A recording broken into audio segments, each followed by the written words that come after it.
Hey, it's Jack. In today's video, I want to discuss how to nail any sales job interview. So, for anyone who doesn't know who I am, my name is Jack, and I've generated over $5 million in revenue during my sales career. And I've worked for some of the best companies in the world. And depending on, how far on you are in your sales career, your ability to actually nail that interview is going to be what gives you the opportunity to make a lot of money and really progress your career. And even if you've got a good skill set, having the skill set to run the interview properly is a very different ball game a lot of the times. And to be honest, it wasn't until I actually met with someone. It was actually a good friend of mine's father who sat me down and actually taught me how to interview properly. It wasn't until I did that, until I actually landed what would be a career changing opportunity with Google. And prior to that, I was doing door to door sales, I was doing tele sales for very average companies and very low performing teams. And, up until that point, I absolutely hated sales. I saw very little success. And, part of that, as you go into the old video, was down to my self image, but I also wasn't in the right environment, I felt, to succeed. So it was a combination of things. And like I said, it wasn't until I actually had this conversation with my friend's dad, until he actually sat me down and taught me how to interview, until I was actually able to land that opportunity with Google. So to give some context, the team that I worked for at Google was called Looker. It was a very specific department, and it was all around data analytics. And I won't go too much into what the product was, but during the onboarding week, which was over in Santa Cruz, California, the recruiter kind of just, laid it out to us in terms of, you know, the odds of actually getting into that team, right?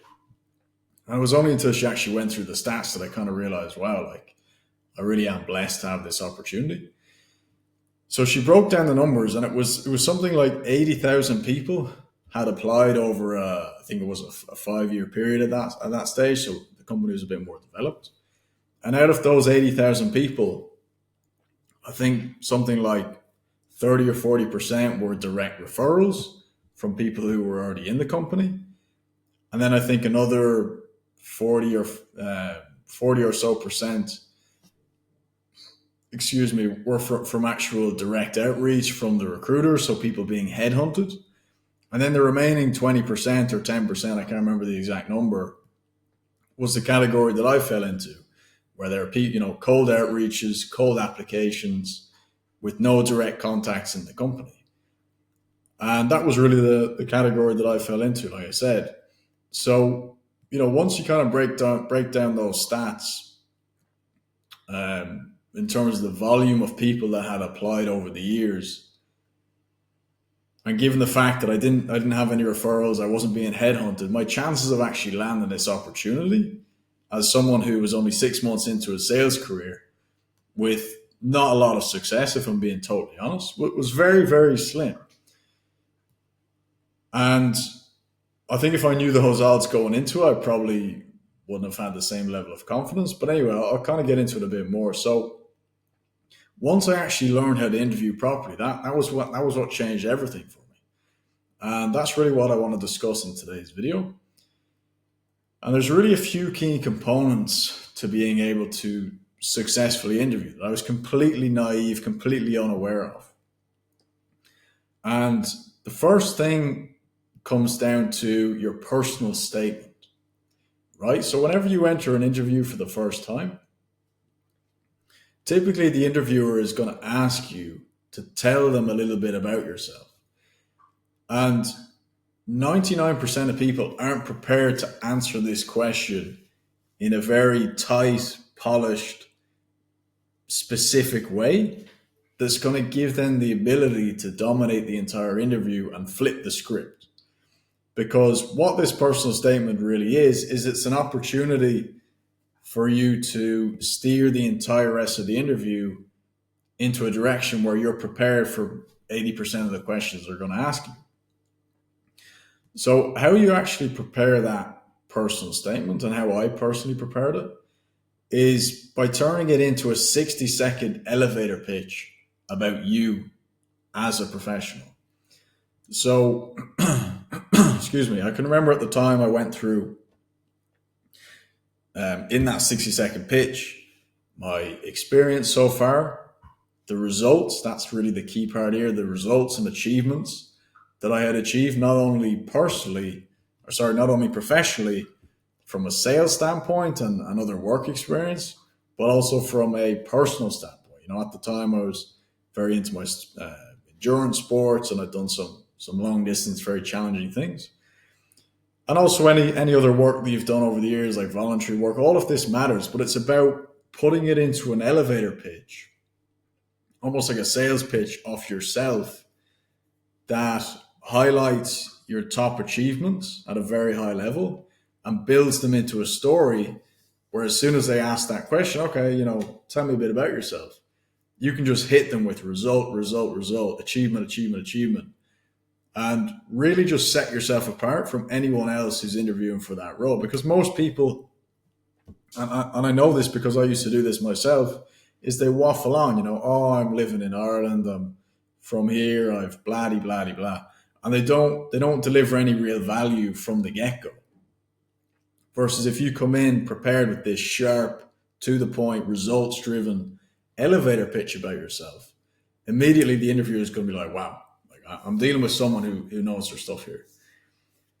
So not only are you going to show them that you've prepared and highlight your achievements and all these other great attributes, but you're also going to be able to give yourself the opportunity now to spark their curiosity from that elevator pitch, excuse me, for them to then ask more questions.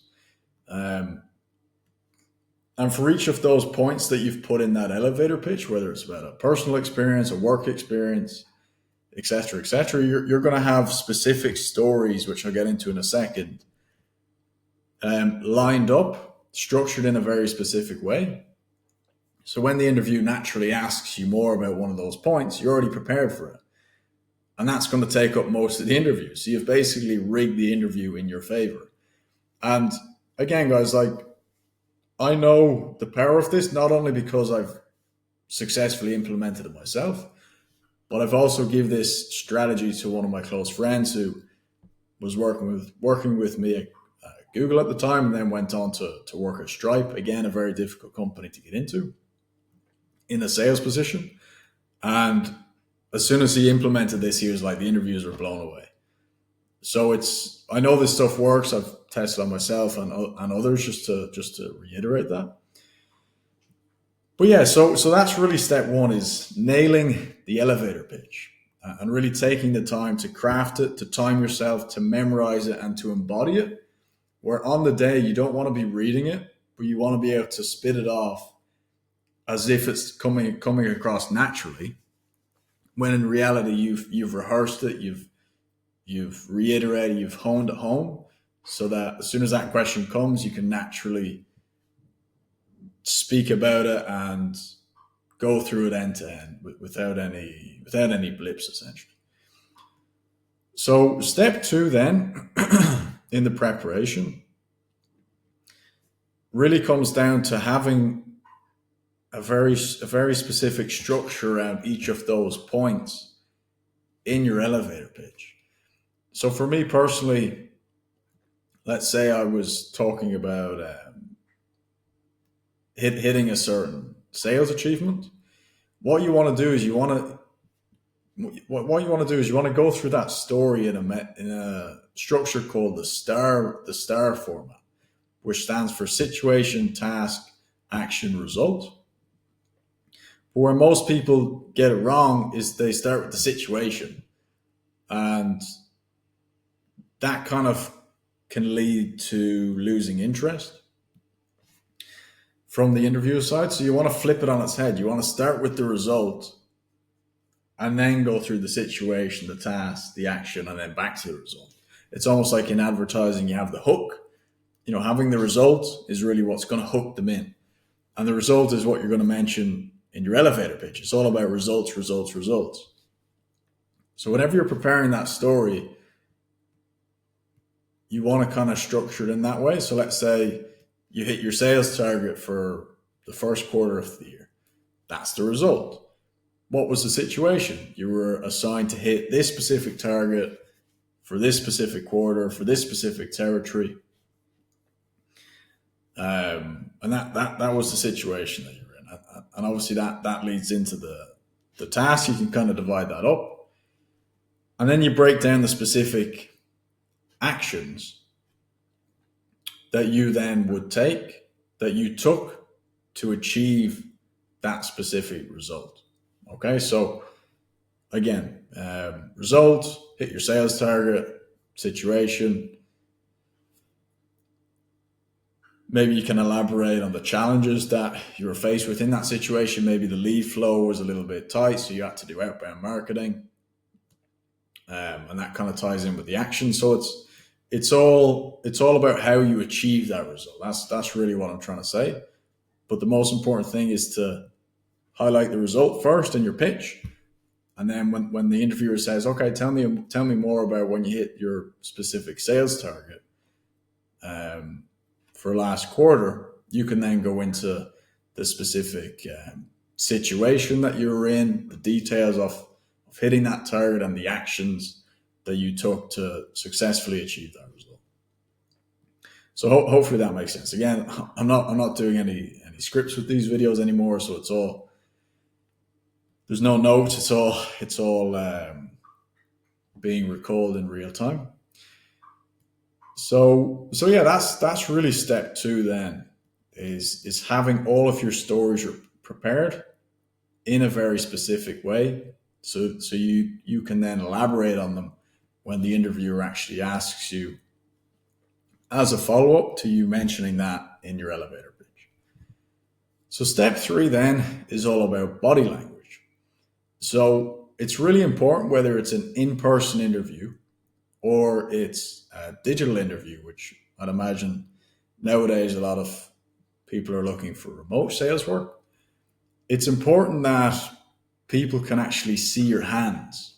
Okay. And this is something that, just having done this video, I realized in my last few videos, people couldn't actually see my hands.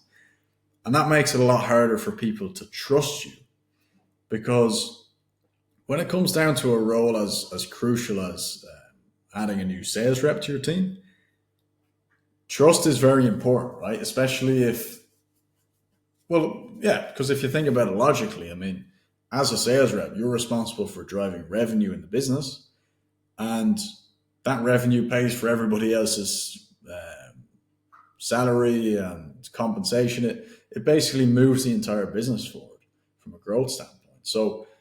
So trust is incredibly important. Not only that they can trust you to execute on the position, but also so they can actually trust everything that you're saying in your elevator pitch about your experience. Because the reality is a lot of people lie.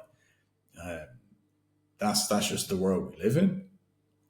So it's obviously important, I shouldn't have to say this, to have integrity in what you're actually speaking about from an experience standpoint. But really it ties into the trust piece, and that's all around body language. And one of the most important things that I see people mess up all the time, and I know I messed up in the past, is having your hands visible. Okay, so setting up your camera, or if it's a digital interview, setting up your camera in the way, testing it before you go into the actual interview, and make sure that your hands are clearly visible while you're actually speaking and presenting during the interview.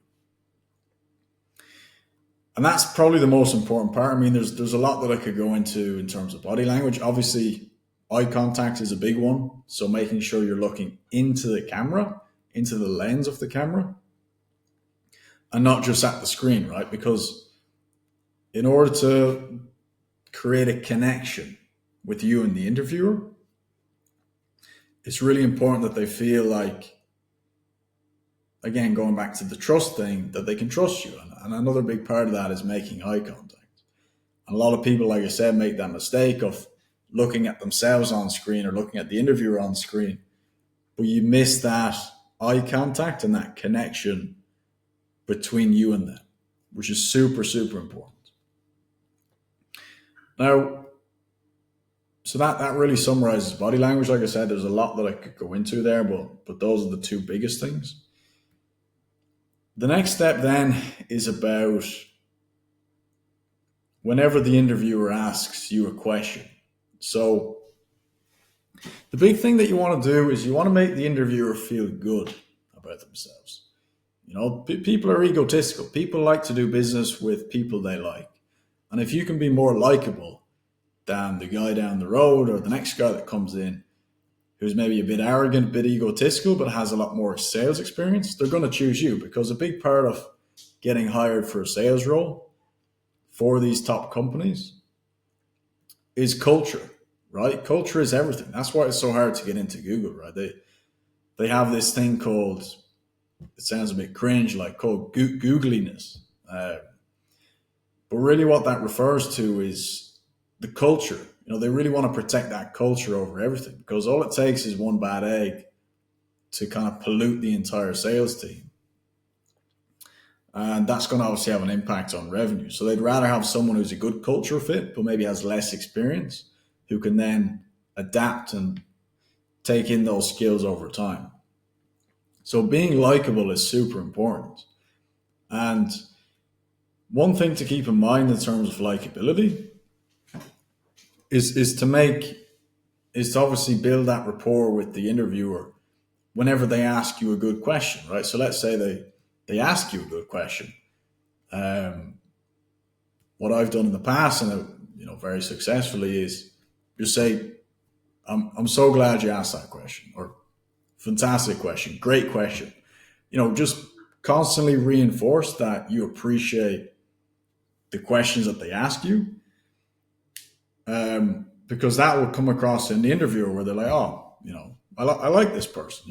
They're appreciating the questions that I'm asking them, which 99% of people don't do. They treat an interview like a me versus you. But if you can build that rapport by acknowledging when the interviewer asks a good question or a great question, that's gonna kind of put you guys more on the same side of the table instead of adversaries. So that's a really important point around likability. And apart from that, then really coming prepared with a list of questions for the company. Again, like 99% of people are going to turn up to the interview without any questions about the company. And that kind of ties into really do your homework about the company, really understand the product on a deep level, because you will be asked about it, and the more competently you can explain the company and explain the product, the more that's going to make you stand out, that you actually care about this interview and this opportunity. So definitely take the time to do that, but come prepared with a very specific list of questions that you're genuinely curious about. Typical questions that I would have come prepared for in past sales interviews would have been, what's the average sales cycle length? What's the average deal size? Do we have to, will there be a business development rep assigned to generate leads for us? Are we expected to do outbound prospecting ourselves to generate leads? Will there be an inbound lead flow? Is there a specific sales methodology that you guys follow? Is there a specific discovery process that you follow? Just trying to think what else. Obviously, what is the compensation going to be? Is it 100% commission? Is there a base? Is it base plus commission? Is there equity involved based on performance? How many other sales reps are on the team? What territory will they be focused on? There's a lot of different things there, and maybe some of it will be in the job description, but really come prepared with those specific questions that you're genuinely curious about. how are other sales reps on the team performing is a big one, just so you can gauge expectations. One question I love to ask is like, what what are the what are the main reasons, or what are the biggest factors that you've seen responsible for your top sales reps success? So really understanding, what is the top rep on the team doing that nobody else is doing, that's enabling him to have that success, to see if you can kind of get an understanding of what's driving that forward. And yeah, there's loads of questions you can ask, but I suggest take inspiration from those, but also add ones that you're genuinely curious about that are specific to that role. Okay, so that's really ties into the asking questions at the end of the interview. And yeah, I'm just trying to think if there's anything else that I would kind of throw in here. Yeah, obviously dress for the opportunity that you want, not the opportunity that you have. So, at the time before I interviewed for Google, I was on a struggling sales team. Like everyone was failing. I was one of the three reps on a team of 16 that managed to get one sale in 6 months. So that goes to show you the level of poor performance that was around me at that time. And it was a sinking ship. So, as you can imagine, if I dressed going into the opportunity with Google as the current opportunity I had, which wasn't very good, I probably would have turned up in tracksuit and t-shirt, like most honestly. But obviously I realized and I respected the opportunity with Google was going to open up a lot more doors for me and give me a lot more opportunity. So I turned up, freshly ironed shirt, suit pants, black leather shoes, whatever it was. But I dressed the part, I looked the part, and I think this is something that is common knowledge for a lot of people. But really make the effort, Take the time to iron your shirt. As something as small as that is going to make you stand out for someone else who's shows up in casual wear. Like today, obviously, I'm working casual because I don't have any interviews or anything like that, right? So it's all relative, but that's some great advice that I obviously took on board was, dress for the opportunity that you want, not the opportunity that you have. So yeah, apart from that, I would probably close the interview with, when you can expect to hear back in terms of next steps, just so you have a clear expectation in terms of, when you expect to hear back, so you can kind of mark that on your calendar and be proactive. You're in sales. So if you don't hear back from the recruiter on a specific day, follow up, check in with them, thank the recruiter for their time. And see if you were successful, because that's probably another big thing I can say as well. In hindsight, is if you're working directly with a recruiter, or even the hiring manager, it's not something I did at the time, but at least for my interview with Google, for my next opportunity with Do It International, I was more proactive. But I would definitely ask the hiring manager or ask the recruiter to send you documents that you can look into before the interview that's going to help you best prepare for that interview, right? Because at the end of the day, if you're working with a recruiter, they want you to be successful. They get paid on you being hired.